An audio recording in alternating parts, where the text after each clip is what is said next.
The comedy here off the podcast. I'm your host, Kevvy. This week on the show is our guest, Emily Bilton. Check. Talk high and I talk low, but mostly high. Beautiful. Those are opera twink levels. Oh, God. Actually, I had to lower my voice all the time. What do you mean? My speaking voice, all my voice For teachers. stand-up? No. My voice teachers were like, your voice is too high. It's straining your voice. Too high for opera. I had to start talking like this. Wow. In my singing tone. Really? Yeah. Oh, wow. So when you first started singing, do you go right to opera as your first thing, or do you have to learn other styles first? I mean, you have to learn like classical music. Okay. Yeah. So I was in a choir, and then when I was 10, I got cast in the children's chorus of an opera. Wow. And then, in Carmen? Yeah, and I walked on stage dressed as a small boy, and I was like, oh, I want to do this for the rest of my life. Yeah. And then I was just accidentally very good at it. Wow. And that's when they're like, lower your voice. Hey, 10-year-old, quit talking so high. Getting kind of squeaky. Hey. Yeah. Wow. That's incredible. And then you've been you still do variations of that kind of thing plus stand-up. Yeah, so when I graduated, I completely stopped singing, and by that time, I had been doing more stand-up than anything else. Yeah. Because I had a stinky ex-boyfriend who did stand-up. Stinky? Yeah, I Is consider that- all my ex-boyfriends stinky. Fair enough. That's like his on-stage character. He's like Red Skelton or something. Wow. Okay. And then that's kind of how you got into doing it? Yeah, I was watching him do open mics, and I was like, I'm pretty sure I could do this better. Yeah. And so I started it, and Wow. then he broke up with me. Because you're better? Kind of. This guy stinks. Yeah. This guy fucking stinks. Yeah, he was mad that I was nice to people. Oh, well, how dare you? Stinky ex-boyfriend. Stinky Yeah. ex-boyfriend. Lovely ex-girlfriends, stinky ex-boyfriends. That's the name of your album. Or actually, no, that's the name of this episode. Yes. We try and figure out a name of the episode while the episode's happening. It's very meta. Oh, yeah. Wow. Yeah. And how long ago was that you started doing stand-up? I started open micing probably about 6 years ago. Okay. Yeah. Are you from Toronto? I'm from Calgary. Oh, okay. Yeah, and then I moved to Montreal to study at McGill. Wow. Yeah, and then I lived there for a year after pretty much just doing stand-up. Yeah. And then an improv and sketch. Mm-hmm. And then I moved to Toronto because I had another stinky ex-boyfriend. I think they're stinkier there. Just kidding. I really threw down the gauntlet. The West Coast, East Coast. No, he was exceptionally stinky. Yeah. Like his personality reeked, or just physically he was... God, he was such a good comic, and we were dating. I don't want to shit on him. He was such a good comic, and we were dating for 3 months before I saw his plays because it was long distance. Okay. And we'd meet halfway or whatever. Yeah. And then I went to his place, and it was. Yeah. I don't think he'd ever clean his cat litter properly. Oh, no! Yeah. That Oh, is God. stinky. Yeah. That's so, a couple times a day situation. Yeah, that's why you That need is- to go to the person's house the first night that you meet. Yeah. Yeah, that's. Yeah. That's like Chelsea Handler was like, if I'm going to date someone, I'm just going to fuck them right away to see what that's like, to see if I want to continue to find out what their personality is like. Absolutely. Oh, yeah. Absolutely. Yeah. Something you got to get out of the way first. Yeah. Yeah. Um, And then I moved to Toronto, and then a week after I moved there, I met Michelle, and then was like, I'm gay. Oh. Yeah. It was a woman in a suit, and I was like, okay, I figured out my sexuality. Wow. A woman in a suit. What kind of Woman in a suit we talking? Like a nice suit. Okay. Yeah. Yeah. Okay. That'll do it. I only have those for weddings. Oh, it was at a wedding. Oh, really? Yeah, I for knew sure. it. Yeah. I love that. That's very romantic. And not really. I mean, I think so. okay. See how high my voice went? I'm just trying to be like you. Thank you so much. Your singing teacher comes in and is like, all right, come on. Bring it down a little bit. I don't know you, but shut up. I'm so fascinated with hoarders for some reason. Oh, like stinky ex-boyfriend, is it hoarder situation or just lack of hygiene? This guy's really getting it. Yeah. Yeah, We're gonna find I out all about mean, him. maybe like a mix of both. I don't know. I don't know. I wonder what his therapist would say if he had a therapist, which you should get one. I think everyone should. I'm Yeah. heavily in therapy right now, and I think everyone could benefit from it. Right? Just talking to someone impartial third party. Oh, totally. Yeah. Yeah. The first thing he'd start with is his therapist should tell him to clean his litter box. Oh my God. So right before I moved there, I was like, okay, I just need you to clean your litter box, clean your shower, Oh, which yeah. was a whole other story, and get rid of the bags of clothing in your room. Yeah. Yeah. It's hard to part with that stuff to a certain point. My the guitar player in my band, he has this move that he did on his girlfriend where he's like, make 3 piles. One of stuff you definitely don't want, one of stuff you're not sure you want, and one of stuff you definitely want. And then she did, and then he threw out the other 2 piles. He was like, see that? You already committed to mentally you didn't want that middle pile. Wow. Oh my That's so God. true. What a shyster. Yeah. Yeah, I've moved cities 3 times with 2 suitcases. Really? So I'm very good at just like, That's a good move. yeah. I hate traveling with a lot of stuff. Oh, it's so stressful. Yeah. Yeah. Wow. I want a big suitcase with like 3 shirts in it. I like can't help it. I like pack. Like I'm gonna change my clothes like 5 times a day. Yeah.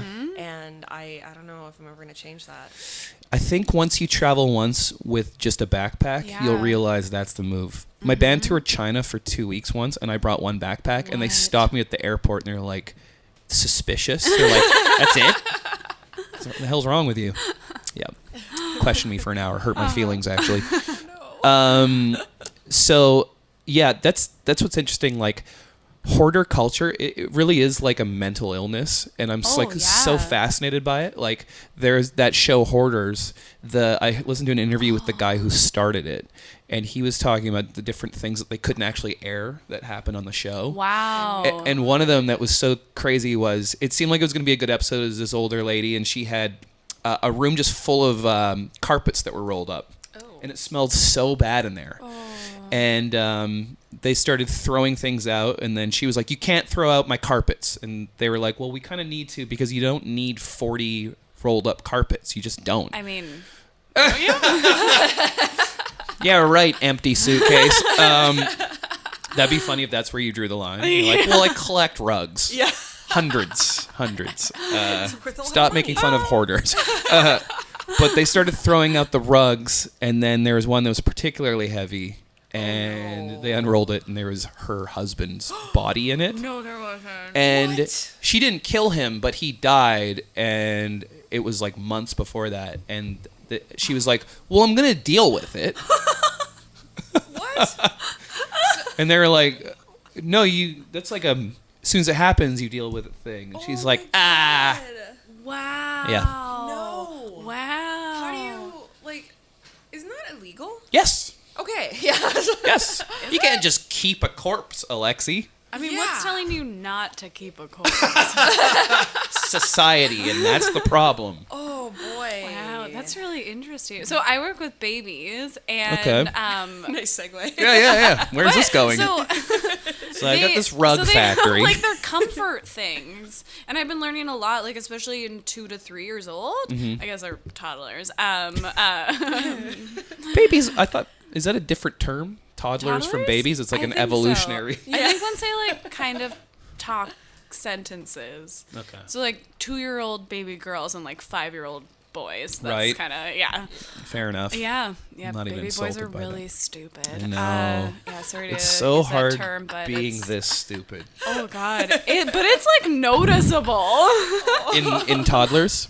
Oh yeah. Yeah. Yeah, baby girls are so much smarter. Like so much. They'll be like hanging out, making soup in their pretend kitchen, and then baby boys will come and be like, and just like smack everything over. Except for that one little baby boy who's like, "Do you want tea?" And you're Oh, like, okay. "You're gonna have some problems in life." Not problems. You're just gonna discover things about yourself. Yeah. Oh, And yeah, that- it's not a problem to be gay. And that was a young Steve Letts that was Yeah, you were Steve taking Letts, care of. exactly. Yeah. But they have these, but toddlers have like comfort things, Mm-hmm. and like the psychology behind it is wild. Yeah. Because you can't just replace it. It's like if you take it away, sometimes they get like full panic attacks. Yeah. Yeah, it's Wow. wild. Like, what kind of security items is it blankets usually, or is it stuffed animals? The baby that I Carpets. look after right now, she has this baby. Yeah. Its name is Baby, and it's a plastic head, plastic arms, plastic legs, and then the body is fabric. But she carries it by the neck in her arm, and it's so stretched out that it just is like this limp, scary, very, very dirty baby. That person's going to be a hoarder. I thought you meant the human child's name was Baby for a second. I mean, I call all babies Baby. It's like their parents were just really into the movie Baby Driver. They're like, oh, I'm going to live this the rest of my life. Yeah. My brother had a little baby doll as well when he was a kid, and he named it Baby. Okay. But it was a rubber doll that was filled with water. And my dog at some point got a hold of it and punctured it, and the water leaked out, and it just flattened. It was just a flat baby. No, baby. He loved it even more. I just remember it was just like so flat. Oh no. And Is he that cried. traumatizing? I kind of, right? This thing I once loved is now deflated and Just grotesque flat. looking. Just flat baby. Wow. So I'm assuming that you hang out with babies as some kind of job. Oh yeah. Good. It's my social circle. We met on Facebook. Honestly, pays really well. It's really chill. I'm mostly just like, As it should. right? Oh my god. Well, in Toronto, it pays terribly. They don't It's so respect awful. children there. Right? Yeah. Yeah. I can see why you moved here. What all do you have to do with babies, and how long are your shifts? Really on this baby thing. I'm really into this. I mean, so when I graduated, I was working like full time for a family, like 40 to 60 hours. Holy. I raised their baby. Wow. Yeah, pretty much. Yeah. Wow. Yeah. That was too much and wild. But I was in Montreal. My rent was $225 a month, and Yep. I paid off my student loan in a year, so Fuck that was yeah. good. And then since then, $225 a month? yeah, it was insane. wild. I mean, I didn't have heat in the winter in Montreal. Stop bragging. And nothing really worked. Okay. But I mean, I was like working 10 hours a day and Mm-hmm. then going and doing shows. I was sick all year, Oh, God. but 30, flirty, thriving. Wow. At 22. Yeah. That's amazing. Yeah, it was a wild year.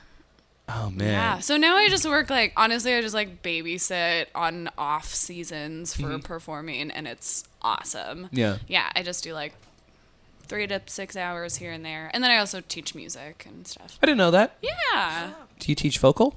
Mm-hmm. Amazing. And piano. I love teaching piano. Oh. Yeah. I teach piano to 5-year-olds. I'm not very good at piano, but I'm like way But you're better than them. 5-year-olds. Yeah. Yeah. It's like And they talking think shit I'm to them. Like, so cool. Yeah. can't even play that. Come on.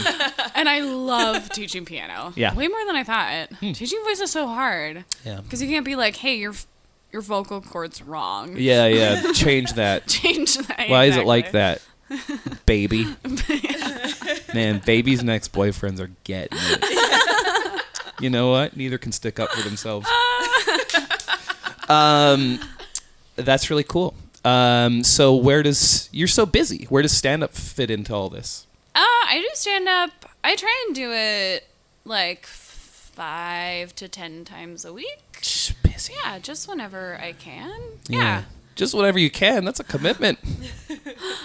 I mean, it's great. You 5 to gotta 10 times a work week's it. good, especially in this city. Right? Yeah. It's probably here closer to like 5. Yeah. It's hard to get out that much here. We're in Toronto. I mean, I was like easily doing Yeah, there's lots of probably, shows. 15 shows a week. Yeah, I believe it. East Coast is like that for some reason. Oh, yeah. Yeah. I don't know what it is. Like New York is known for that too, whereas LA is like hard to go up. every day if you want to. Totally. Yeah, but just the work is different. Like I spend way more time writing and preparing, and I'm able to get more time in and stuff. Yeah. Very sweet. And then in the summers I tour Pride festivals. Oh, awesome. Yeah. Doing which of your several performances? Last year was a mix of stand-up and drag, but this year I'm really trying to combine the two. Mm-hmm. Yeah, and I started to do it pretty successfully. I've turned my stand-up jokes into drag performances. Oh, that's so cool. Yeah, with backing tracks, sound effects, voiceovers, full orchestration for the opera bits, that sort of thing. Yeah. So then there's still the timing for comedic pauses and stuff, but it's more of a performance, and so it can be done on Pride stages. That's amazing. That's so cool. It's really cool. Yeah, I've just started to do that. Yeah. Do you find that because you do music and comedy, I do music and then I produce comedy, and sometimes I don't feel like I'm in a bit of a music lull right now where I'm not super passionate about writing right now. Yeah. So I can focus my attention on the comedy stuff I'm doing, which I am feeling passionate about. Yeah. You can go back and forth. Do you find that? Honestly, I don't know if I ever liked music that much. Oh, really? Yeah, You're just good at it. Until, honestly, I was just good at it and I hated school. And honestly, it was music theory that got me super into music. Really? That aspect? I was in French immersion as a kid, and so I was never good at French or English. Yeah. And I was just a really confused kid all the time. And then I found music theory and I was like, oh, I understand this language and I know what it means. And then I love performing. Yeah. And so opera just felt like the obvious choice. Yeah. Not that I ever really thought I was going to be a traditional opera singer. Because when I went to McGill, I was like, oh, I'll act and I'll do stage stuff and all those things. And then my voice teacher was basically like, if you do any acting, I'm going to kick you out of this program. Wow. Yeah, so that's another reason that I found comedy, because I was like, I can do improv and sketch and not tell her about it, because it's not the same tech runs and that sort of thing. Yeah, yeah. And I can just do it when I want to do it. Yeah. And because in my mind, I was like, I know half a dozen people who are making a living doing this nowadays, and even then it's so hard, and by the time they're in their mid-30s they're teachers, and it's an impossible career if you just do one thing. Yeah.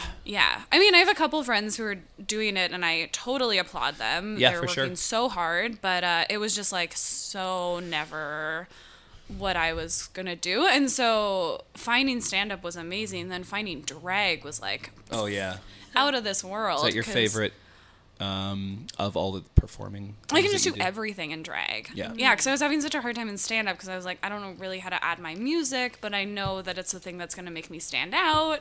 Yeah. And but and then you did, because you sing opera in your set now. I do sing opera in my set. Yeah. And it took a while to find how to incorporate it. Yeah. But drag is just such more of an open platform. Yeah. Yeah, I can just take everything I do, which is clown and improv and sketch. Yeah.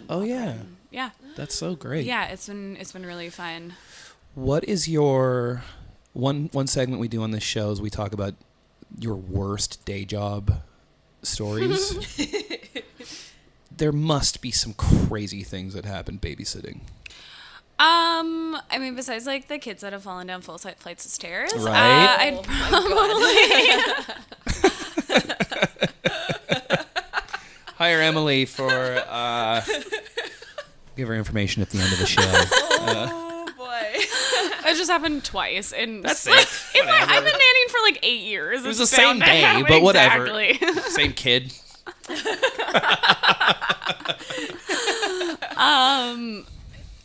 I worked for this family in Montreal, and I was very part-time for them, and they had 10 loads of laundry a week that I had to do. Ooh. I had to do all of their sheets, all of their clothes. It was so wild. They were basically grown-ups pretending to be grown-ups. So they had a nanny, a housekeeper. They got their stuff dry. It was just, they didn't do anything. Huh. So when I'd come in the afternoon, the milk would be out on the counter. Their underwear would be just left wherever they took it off. If I came back after the weekend, there would be 3 pairs of underwear on the ground. Okay. They just didn't do anything. Yeah. Oh my God. And they had a child? They had 2 children, Woo!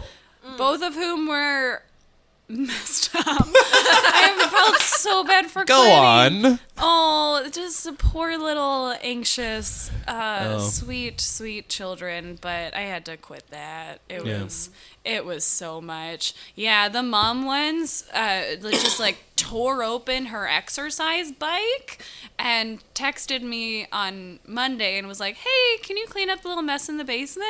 And I went, and it was literally the entire basement scattered with stuff. And on Mondays, I had to wash all of the sheets and just start all the laundry.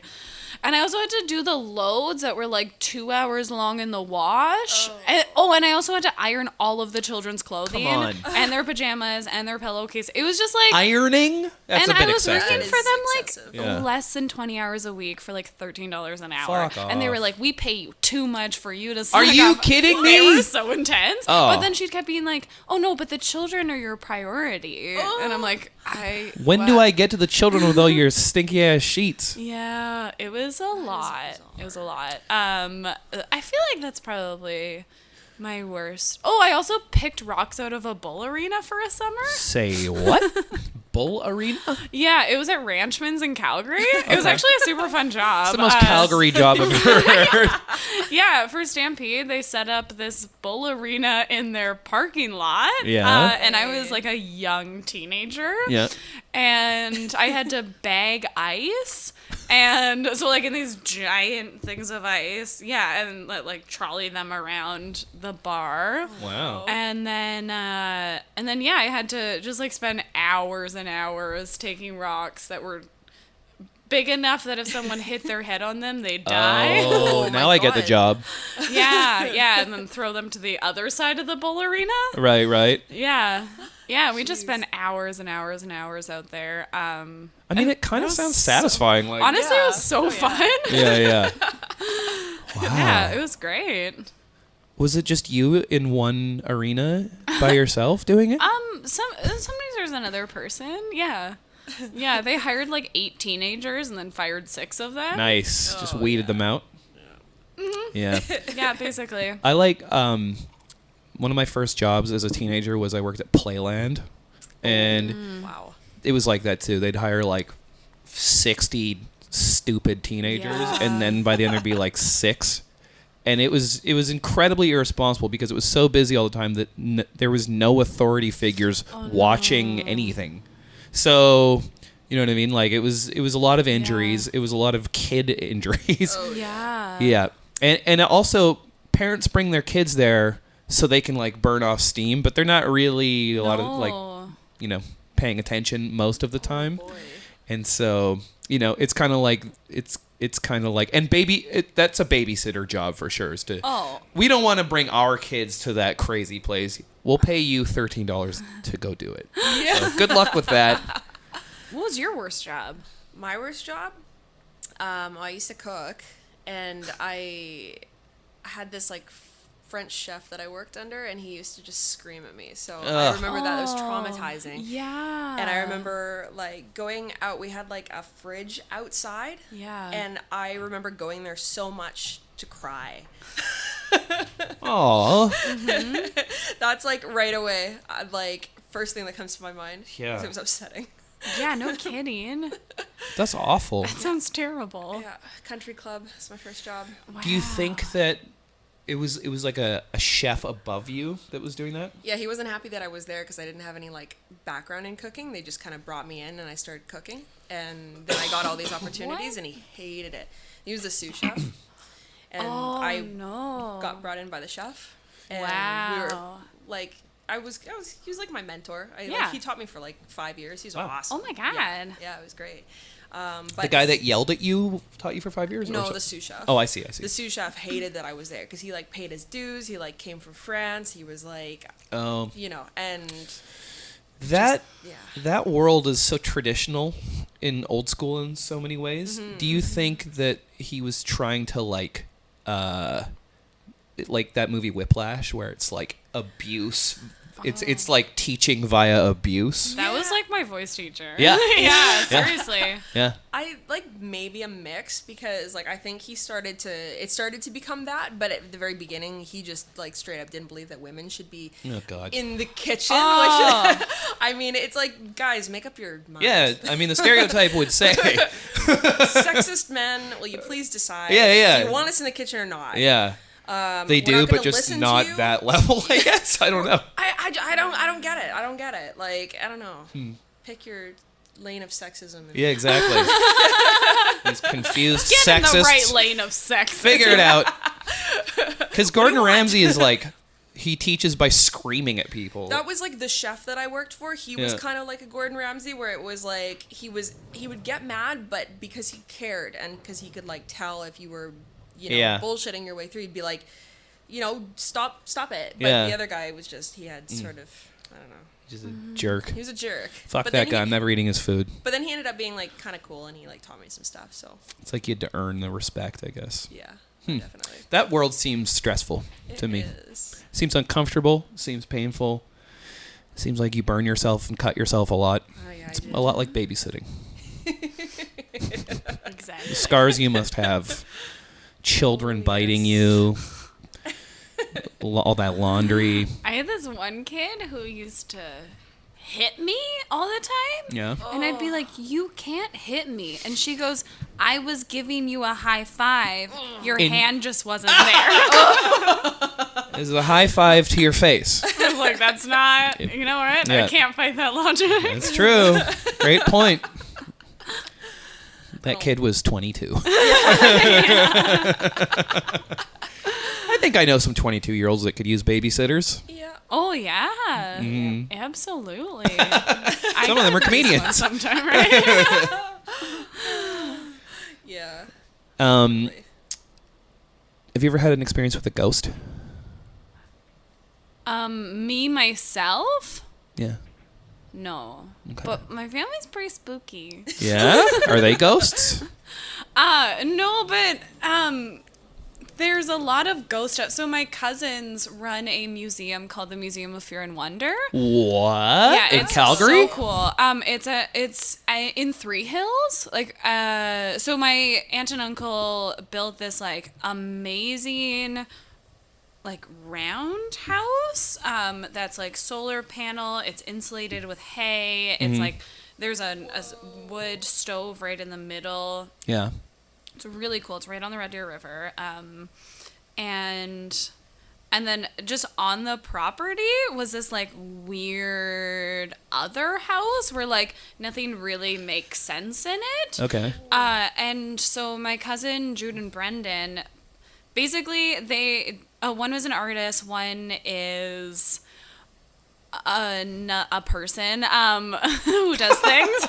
Yeah, right? I don't remember what Brendan does.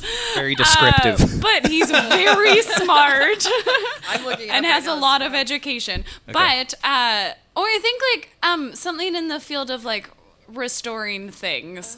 You know what? I have no idea. Brendan's gonna hate me right now. Brennan. So it's really cool. Basically, they've traveled mostly Canada and the States, some overseas stuff, and have gone to like estate sales, garage sales, like when people are selling stuff in museums, and have collected this entire museum full of things that invoke fear and wonder. Wow. Yeah. So there's a lot of wax heads. Yeah. Also like like old full body wax crucifix. Hey. Hi, Lauren. Wax heads sound like a group of people that are like really into wax figurines. Right. Oh yeah. I'm a bit of a wax head, you know. Madame Tussauds. Sorry, go on.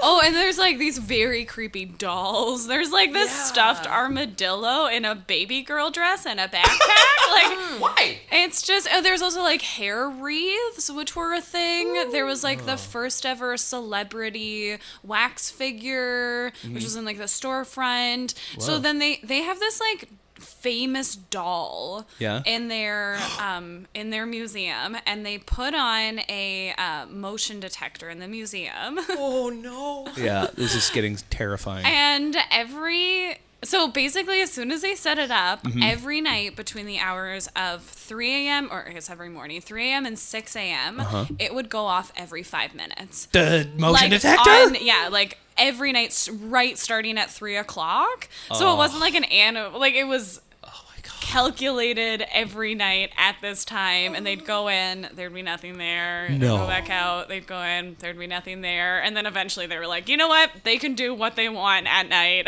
Alexi pulled a picture up of it, and I'm never sleeping again. It's so I don't cool. know if it's the one doll that you're talking about. They're all but there's scary. A creepy little like Can I- cracked. Dolls are scary. No. Oh my god. No, but that's a cool one. But yeah, they take basically their reservations are like they fill up every summer. People Really? come from all over the world to see these things, and Wow. yeah, it's like I think the museum's by donation, and it's so cool. Wow. And the land is beautiful there, and highly recommend going to the museum if you're Yeah. in Wonder. Wow. That stuff freaks me out kind I of. slept right outside the door to the museum, like in the kitchen at New Year's. I didn't really sleep. Also, if I had to go pee, I had to go downstairs where they have all their like spare stuff. Spare dolls? These are our spare haunted Oh dolls. my god! And I had to sleep upstairs by myself. Yeah. It was not cute. That is wild. Yeah, but something's nice about being surrounded by like haunted spaces. Yeah? Yeah. I think there's I find it easier to sleep there than like in a brand new apartment building. Like I slept with my cousins once, who's like, Yeah. in like the concrete jungle right beside, or like the park building. And I hate it. Like when there's no energy and no spirits, you're like, ugh, this is gross. Whereas if there's so many ghosts, you're almost like, just hug me. Yeah. You ever been spooned by a ghost? Recommend it. Yeah. And when my grandma was passing away, my mom and my aunt slept in her hospital bed for 5 weeks, or her hospital room for 5 weeks. And every night, my mom and my aunt were just like, our relatives were just like swarming the room. Yeah. Unreal. Yeah, and my grandma would have these like wild moments of like lucidness when she was passing away. And she would just like see her siblings and just talk to them who have been passed away. And that was really cool and really Unreal. nice. Wow, that's unreal. It's everybody's experiences with that kind of stuff is so different. That's why I like asking it on the shows, because some people are like, no, like, you idiot, frat, you know what I mean? And I've never had an experience with it, but I'm like so fascinated. Totally. With it, you know? That's interesting that you feel less comfortable in like a new space than like an old space. Oh, totally. Yeah. Yeah. I don't know. I do live in a new apartment building now. Do you? You don't like it? No, I love it. It's so nice. Coming from my garbage apartment in Montreal, I'm like, oh, my taps work Wow. all the time. Okay. That's interesting. Wow. Not what I'm used to. Yeah. But yeah, my girlfriend had this apartment, and so I just moved in. Moved on Yeah. in. That's nice. We hauled it pretty hard. Yeah. Yeah. Yeah. I want to know the history of my place, because it looks very 80s. Do you live in like a Vancouver special? What is that? It's like the 2-tiered house. Oh no, it's a 3-floor place, but it's like old enough where there's just a strange crack all along my roof, you know. And it's funny because I live across the hall from my landlord, and I was like, this isn't gonna be good, because I work on music and stuff there. But she's so much louder than me. Oh, seriously? Way louder. And then she's like, no dogs in this apartment. I can hear fucking dogs running around in there all the time. And then, but she's also such a badass. Like, there was a wasp's nest on my balcony, and I wasn't sure what to do. And she's like, fine. And then I just saw this ladder hit my balcony. And then she climbed up there, no gloves, nothing, and she just jammed this like caulking gun looking thing into the nest and just filled it up and sealed it. And then I was like, what is she doing? And then I saw the ladder leave, and then I just saw this broomstick come up and just whack the nest off. It's like, whoa! Whoa. That was aggressive. She's like 60 years old. She's like 4'11" or something. Oh my god. Yeah, and then one time I was walking on back of my apartment, and there's a puddle in the parking lot, and she was sopping it up with a towel. I was like, you don't have to do that. That's really cute. Yeah. She's like, they gotta pave this shit. That's what she said to me. That's pretty badass. Oh my god. She I is want her to badass. tell me to clean my room. She'd be a great babysitter. Yeah. Oh, jeez. All right, Emily. What else you got coming up? I'm currently in Vancouver's Next Drag Superstar. Amazing. Yeah, I made it to the second round. Wow. Which is exciting. Yeah. Very pumped about that. Yeah. Yeah. It's a lot. It's a full-time job. How come? Just being prepared for it, or the shows yeah, themselves? it's so much work. Yeah, like so much work. Yeah. Like our first week, we had to prepare a full runway look, and we're put into groups, and we had to choreograph and perform a group number, and then do a solo with multiple reveals, and then prepare a lip sync, and then we had to have an outfit for like mingling, and we had to have an outfit for a lip sync. Mingling. Oh. Yeah, to get people.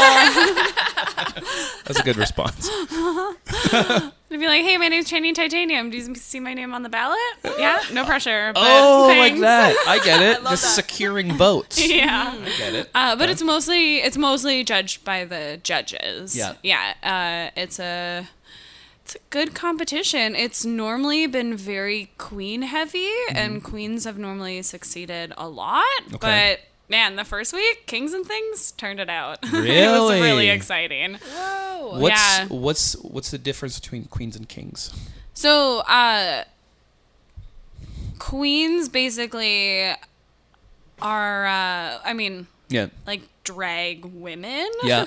Kings are drag men. Got you. And then things are sort of like non-binary Gotcha. drag performers. Yeah. But like, I didn't want to say it's like men dressing up as women, because there's also women who do drag Yeah. as a drag queen. There's also men who do it as a drag king, and then there's like everything in between. Wow. Yeah, it's really cool. Sounds fun. Yeah. Yeah. It's so fun and so much work. I believe it. The outfits alone. Yeah, I've probably put in like 50 hours the first week. We're probably looking Holy. at another Oh my 50. goodness. Yeah, I mean, you're looking at backup dancers, costumes, professional photo shoots, editing. Yeah, making your mixes. It's a lot, but it's pushed me in ways that I never thought I'd ever work this hard in my life. Wow. My little sister's like, you graduated from McGill. I was like, I did not work This is way harder. hard. This is way harder. Yeah. Oh, wow. Well, maybe Yeah. the children you babysit can help somehow. Oh my god. Put them to work. That's what I say. Right? Treat them like that chef treated Alexi. Yeah. I sometimes play my songs that I have to learn at work. Yeah. But the little girl knows how to use Google. Yeah. So she'll go, I'll play like It's Raining Men or whatever that I have to Yeah. learn for that week. And she goes, okay, Google, play Banana Phone. I'll play the next song. She goes, okay, Google, play Banana Phone. That's great. She'll also thinks I'm Google as well. So she'll sometimes be like, okay, Emmy, sing Banana Phone. Okay, Emmy, sing another song. Wow. Just very demanding child. Yeah. Yeah. Yeah. Fun. All right. Well, thank you for coming on. That's it. That's it. That's like Oh my god. 40 minutes. Oh, gorgeous. Yeah. Did we get everything we needed? I think so. Yeah. I think so. That doll story scared me. So. Yeah. Should we sing a little duet before we go? Oh, really? I don't know. I don't know any songs. It sucks because it's like I only know my own songs. You know what I Really? mean? Yeah. Like people always be like, just because I'm a musician, they'll be like, well, play a cover. I don't know any covers. I only know my own songs I've written. So if you want to do that on a fake shark song. Do you want to sing something? No, Okay. but thank you. Okay. Yeah. We should duet something at some point, though. Wait, I'll just sing need to one of your prepare songs. for it. Let's give this a try. Sing one of your songs. Okay. There's not much of a future in getting old. When you hide the highs and just live the lows. At least that's what they say. At least what I'm told. I'm gonna take your black heart and paint it gold. I thought we could mix them. Yeah, we just merge. I love that. I sang an old song. That was all that came to my mind. You're a very good singer. You're a very good singer. Thank you. I paid so much money for it. You should sing on something. What do A you mean? recording song Oh my that God, I I would produce. love to. Okay. That sounds great. That would actually be amazing. Yeah. If we found the right... Yeah, let's talk about it. It can merge really Yeah. well. Yeah. I'm just trying to think of what it would I've be. done some like horror rock Yeah. backup singing. Yeah. But yeah, it can pretty much work for anything. The new Fake Shark, which is my band album, Shirley Gnome sang backup vocals Oh on my it. God, Yeah. that's so fun. Yeah. I can also belt like a motherfucker. I believe it. Thank you so much. Believe it. When you sing opera, it looks so effortless. Times I've seen you do it. Oh, I don't know. That's a good place to end it. Thank you, Emily. Thank you so much. Bye. Thank you for listening to Comedy Here Off the Podcast. Thank you to Emily Bilton for coming on. Make sure to subscribe to us on YouTube, and we'll check in with you next week. Bye.